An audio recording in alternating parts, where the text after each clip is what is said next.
ان الحمد للہ والصلاۃ والسلام علی رسول اللہ و آلہ و صحبہ ومن والاه۔ بخاری کے اندر ایک روایت موجود ہے اور وہ روایت مرسل ہے۔ عروہ اسے روایت کرتے ہیں۔ اس کو عام طور پر لوگ اپنے خطبوں میں اور اپنی تقاریر میں بیان کرتے ہیں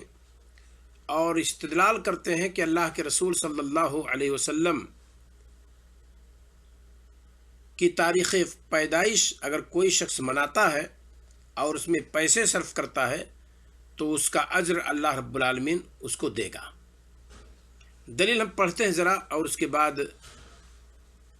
اس کے تعلق سے جو باتیں علماء نے کہی ہیں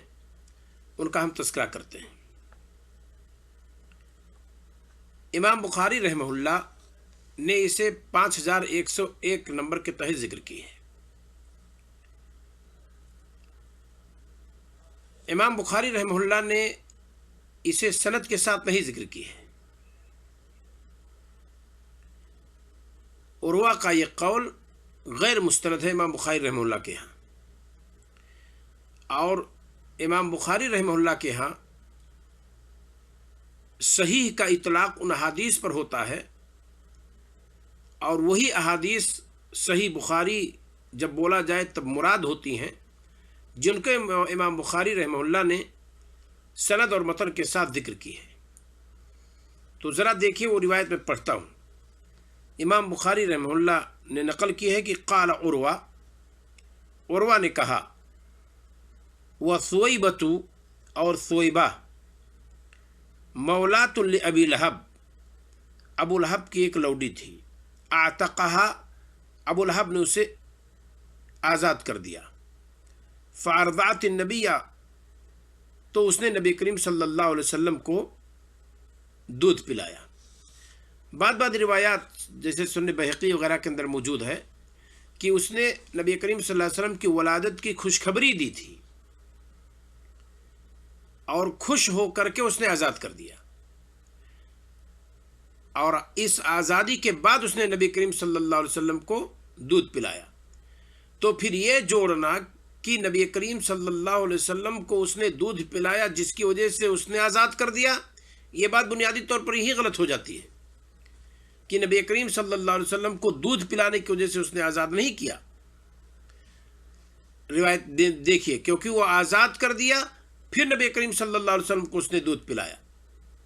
تو پھر ابو لہب کا اس میں کون سا ہاتھ ہے؟ ذرا دیکھیے، اعتقہا، ابو لہب نے اسے آزاد کر دیا تھا،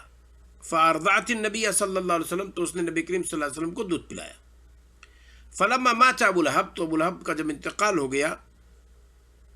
اریہ بعض اہلہ، تو اس کے اہل خانہ میں سے کسی نے دیکھا، کسی کو اسے دکھایا گیا، بشر حیبۃ، بہت بری حالت میں،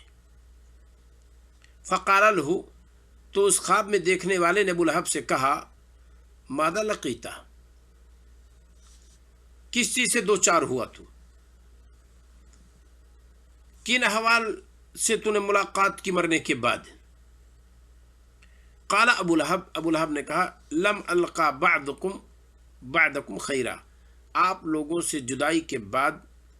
کوئی خیر مجھے نصیب نہیں ہوئی، غیر انی سقیت فی ہذہ، سوائے اس کے کہ میں پلایا گیا اس کے ذریعہ سے، بعتاقتی ثویبہ، ثویبہ کے میرے آزاد کرنے کی وجہ سے۔ سنن بہقی کی روایت ہے کہ اس نے اشارہ کیا بین الابہام والتی تلیہا من الاصبع، انگوٹھے اور انگوٹھے سے جو انگلی ملی ہے دونوں کے بیچ میں اشارہ کیا، الی النقرہ، ایک گڈھا تھا وہاں، کہ یہیں سے مجھے دودھ پلایا گیا ہے، یہیں سے مجھے پلایا گیا ہے، دودھ کا تذکرہ نہیں، پلایا گیا۔ آم پلانے کی بات اگر کریں گے تو پانی پلانے کی بات آئے گی۔ یہ بات میں نے بتلایا کہ امام بخاری رحمہ اللہ نے عروہ سے نقل کی ہے۔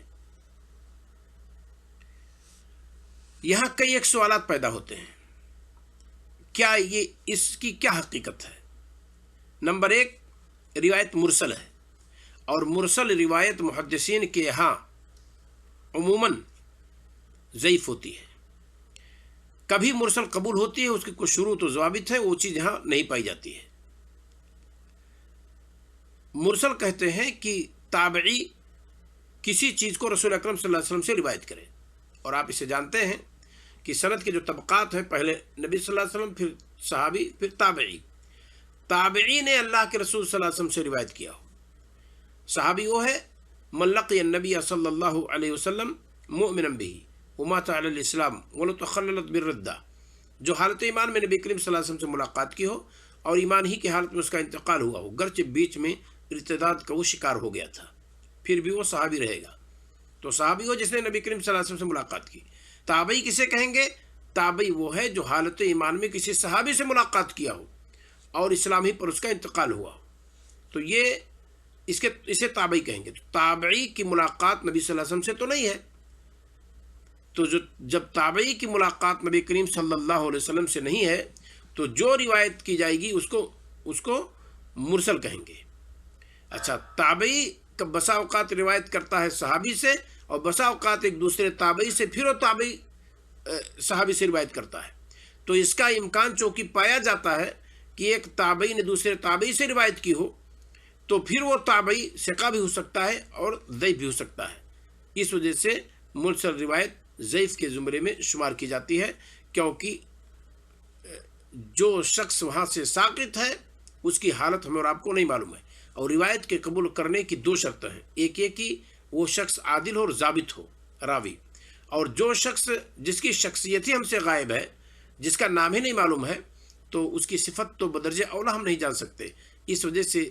مرسل کو کہتے ہیں کہ وہ ضعیف کے قسم میں سے ہے۔ تو یہ روایت مرسل ہے، کیونکہ کس سے نقل کی ہے اس کو عروہ نے، اس کو انہوں نے ذکر نہیں کیا ہے۔ تو پہلی کمی یہ کہ روایت مرسل ہے، دوسری کمی یہ کہ خواب دیکھنے والے کا پتہ نہیں ہے، اور جس نے یہ کہا ہے اور جس روایت کے اندر یہ موجود ہے کہ عباس رضی اللہ تعالیٰ عنہ دیکھنے والے ہیں، یہ درست نہیں ہے۔ تیسری چیز، ایک عام قاعدہ کلیہ عام طور پر کیا ہے کہ نن مسلم کو اس کے اعمال فائدہ دیں گے دنیا میں، مرنے کے بعد فائدہ نہیں دیں گے، اور مرنا قبرستان میں جانا یہ ہے آخرت کی پہلی سیڑھی ہے۔ تو قبرستان کے اندر کسی نن مسلم کے عمل کا اگر فائدہ ہو تو گویا کہ آخرت میں اس کو فائدہ ہو رہا ہے، جو صریح قرآن کے خلاف ہے۔ قرآن میں اللہ تعالیٰ نے فرمایا، سورہ فرقان آیت نمبر 23، وَقَدِمْنَا إِلَى مَا عَمِلُوا مِنْ عَمَلٍ فَجَعَلْنَاهُ هَبَاءً مَنْثُورًا، کہ ان کفار نے، نن مسلم لوگوں نے جو کچھ کیا ہے، ہم نے بڑھ کر اسے گرد و غبار بنا دیا۔ کیوں گرد و غبار بنا دیا اللہ تعالیٰ نے؟ کیونکہ دوسری جگہ قرآن میں فرمایا گیا، وَمَن يَبْتَغِ غَيْرَ الْإِسْلَامِ دِينًا فَلَن يُقْبَلَ مِنْهُ وَهُوَ فِي الْآخِرَةِ مِنَ الْخَاسِرِينَ، دین اسلام کے علاوہ کوئی دین کوئی قبول کرے اور پھر اس پر چل کر کے عمل کرے، فَلَن يُقْبَلَ مِنْهُ، تو اس سے کچھ قبول نہیں کیا جائے گا، وَهُوَ فِي الْآخِرَةِ مِنَ الْخَاسِرِينَ، اور آخرت میں وہ نقصان اٹھانے والوں میں سے ہوگا۔ دوسری جگہ اللہ رب العالمین نے فرمایا، ان الدین عند اللہ الاسلام، پسندیدہ دین دراصل اللہ تعالیٰ کے نزدیک اسلام ہے۔ تو جب پسندیدہ دین اللہ تعالیٰ کے نزدیک اسلام ہے، اور اسلام کے علاوہ کسی دھرم کو اپنا کر کوئی عمل کرے تو اللہ تعالیٰ اسے نہیں قبول کرے گا، اور یہ کہ نن مسلم کے عمل کو اللہ تعالیٰ گرد و غبار بنا دے گا، ذروں کی مانند بنا دے گا، تو پھر یہ کہنا کہ ابو لہب کا یہ عمل جو اس نے لوڈی کو آزاد کیا اس وجہ سے کہ اس نے نبی کریم صلی اللہ علیہ وسلم کو دودھ پلایا، یا اس وجہ سے کہ اس نے نبی کریم صلی اللہ علیہ وسلم کی پیدائش کی خوشخبری دی، کیسے اس کو فائدہ ہو رہا ہے؟ اگر فائدہ ہو رہا ہے تو گویا کہ قرآن کی آیت نوز بلا غلط ہے۔ لہذا اس حقیقت کو ہم اور آپ کو جاننا چاہیے کہ اس اعتبار سے بھی گویا کہ یہ معنی کے اعتبار سے بھی یہ درست نہیں ہے۔ چوتھی چیز یہ ہے کہ یہ خواب ہے، اور خواب سے کوئی شریعت یا کوئی مسئلہ ثابت نہیں ہوتا ہے۔ ہاں، صاحب شرع نبی کریم صلی اللہ علیہ وسلم موجود ہوتے اور آپ بتا دیتے کہ ہاں یہ چیز صحیح ہے اور اس کا مطلب یہ ہے اور اس کو شریعت کا درجہ حاصل ہے، جیسے اب زید بن عبد ربی نے خواب دیکھا اور عمر رضی اللہ تعالیٰ عنہ نے دیکھا اذان کے بارے میں، اللہ کے رسول صلی اللہ علیہ وسلم نے کہا کہ یہ خواب سچا ہے، اسے اذان میں رکھو، تو ان کلمات کو اذان میں رکھا گیا، جبکہ یہ وحی کے ذریعے نہیں، خواب کے ذریعے سے یہ چیز آئی ہے۔ اور کس وجہ سے ہم لوگوں نے قبول کیا؟ کیونکہ صاحب شرع نے اس کی صراحت کی کہ ہاں یہ شریعت ہے اور اس کو صحیح تسلیم کرو، کیونکہ یہ خواب ہے اور سچا ہے۔ تو جب صاحب شرع یعنی نبی کریم صلی اللہ علیہ وسلم موجود تھے اور آپ نے کسی خواب کی تصدیق کر دی تو اس کو کہا جائے گا کہ ہاں جو بات اس کے اندر ہے وہ معقول ہے، اس کو لیا جائے گا۔ لیکن آج کل خواب، منامات اور احلام اور اسی طریقے سے اپنے خیالات کو کوئی شخص یہ سمجھے کہ اس کو شریعت کا درجہ حاصل ہو جائے گا، اور ہم کوئی چیز خواب میں دیکھ لیں تو اس کو کہہ دیں کہ شریعت ہے، وہ غلط ہے۔ اچھا، آج کل کا خواب اولاً کتاب و سنت پر ہم پیش کریں گے۔ کوئی خواب یوں ہی کتاب و سنت کے خلاف ہو، جو کتاب و سنت میں معنی موجود ہے اس کے خلاف ہو، تو ہم اس کو یوں ہی ترک کر دیں گے، اس کو ریجیکٹ کر دیا جائے گا کتاب و سنت کے خلاف ہونے کی وجہ سے۔ تو یہ خواب جس معنی پر دلالت کرتا ہے وہ بھی کتاب و سنت کے خلاف ہے۔ پانچویں چیز ایک میں ذکر کرنا چاہتا ہوں، یہ ہے کہ نبی کریم صلی اللہ علیہ وسلم کو دودھ پلایا، خصوصی طور پر کہتے ہیں یہ نبی کریم صلی اللہ علیہ وسلم کے ساتھ خاص ہے۔ اگر ہم اس واقعہ کو صحیح مان لیں تو بھی عام انسان کو کوئی کھلائے تو اس کا بدلہ اللہ تعالیٰ نہیں دے گا۔ کہتے ہیں کہ اس کو قیاس کیا جائے گی کس پر؟ ابو طالب کے قصے پر، کہ ایک مرتبہ عباس رضی اللہ تعالیٰ عنہ نے کہا کہ اے بیٹے، آپ نے اپنے چچا ابو طالب کے لیے کچھ نہیں کیا، جبکہ انہوں نے آپ کے لیے دشمنی اٹھائی اور آپ کے لیے وہ لڑتے تھے لوگوں سے۔ تو اللہ کے رسول صلی اللہ علیہ وسلم نے کہا کہ واللہ لولا انا لکان فی ضحضاح من النار، اگر میں نہ ہوتا تو آگ کے بیچ میں ہوتے ہیں، یعنی میری وجہ سے گویا کہ اللہ تعالیٰ جہنم سے نکال کر کے ان کو باہر رکھے گا اور جوتی دو آگ کی پہنا دی جائے گی، جس کی اگلی بھی دماغ ہو، جس سے ان کا دماغ پک رہا ہوگا۔ یہ ہلکا عذاب گویا کہ نبی کریم صلی اللہ علیہ وسلم کی وجہ سے ہو رہا ہے۔ اس کی دو وجہ، ایک ہے کہ نبی کریم صلی اللہ علیہ وسلم نے کچھ دن ان کے لیے مغفرت کی دعا کی تھی، جس کی وجہ سے اللہ تعالیٰ ایسا کرے گا۔ اور جب نبی کریم صلی اللہ علیہ وسلم کو منع کر دیا گیا کہ کسی بھی اہل ایمان میں سے کسی کے لیے زیبا نہیں، چاہے نبی ہو چاہے عام لوگ ہوں، کہ وہ کسی کے لیے مشرک کے لیے دعا کریں مغفرت کی، خواہ وہ اپنے عزیز و اقربا ہی میں سے کیوں نہ ہو، تب نبی کریم صلی اللہ علیہ وسلم رک گئے۔ تو ایک یہ ہے، اور دوسری یہ کہ جو انہوں نے اسلام کی خدمت کی اس کا بدلہ گویا کہ اللہ تعالیٰ نے نبی کریم صلی اللہ علیہ وسلم کے ساتھ حاصل ہوا تھا، یہ اس وجہ سے اللہ تعالیٰ نے اتنا بدلہ دیا۔ تو ابو لہب کو بھی گویا کہ نبی کریم صلی اللہ علیہ وسلم کو اس کی لوڈی نے دودھ پلایا، اس کی وجہ سے اس نے آزاد کیا، تو گویا کہ نبی کریم صلی اللہ علیہ وسلم کے ساتھ خاص ہونے کی وجہ سے اللہ تعالیٰ یہ بدلہ قبرستان کے اندر اس کو دے دے گا کہ اس کو اللہ رب العالمین نے پلا دیا۔ تو یہ ساری چیزوں کو اکٹھا کرنے سے پتہ چلتا ہے کہ عام طور پر یہ کہا جائے کہ کوئی بھی شخص نبی کریم صلی اللہ علیہ وسلم کی محفل میلاد میں شرکت کرے اور اس میں پیسے صرف کرے تو اس کو اللہ رب العالمین اس طرح سے بدلہ دے گا، یہ اس واقعہ سے استدلال کرنا غلط ہے، درست نہیں ہے۔ اللہ رب العالمین ہمیں اور آپ کو اس حقیقت کو دقت کے ساتھ سمجھنے کی توفیق عطا فرمائے۔